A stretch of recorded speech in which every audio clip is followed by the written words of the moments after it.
खुश खबर. हो, खुश खबर आहे लाडक्या बहिणींसाठी.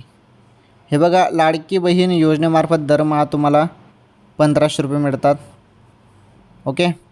परंतु यावेळेस तुम्हाला आता तुमच्या खात्यामध्ये लाडक्या बहिणींनो तुम्हाला हप्ता भेटलेला नाही ना, 20वा हप्ता भेटलेला नाही ना, तो 20वा हप्त्यासोबत 21वा हप्ता पण वाटप केलं जाणार आहे असं बोललं जात आहे.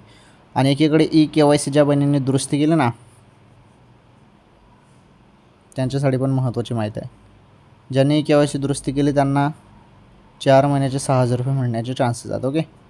तर हप्ता कोणत्या क्षणी वाटप होणार आहे, लाडक्या बहिणींसाठी ही महत्त्वाची अपडेट होती, खुशखबर होती. चला, व्हिडिओ लाईक करा, चॅनल सबस्क्राईब करून घ्या महत्त्वाच्या अशाच नवनवीन अपडेट माहितीसाठी. तर ही लाडकी बहीण योजनेसंदर्भात फारच महत्त्वाची अपडेट होती. 6,000 रुपये ज्यांनी KYC दुरुस्ती केली त्यांनी, ज्यांनी KYC दुरुस्ती केली नसेल त्यांनी करून घ्या.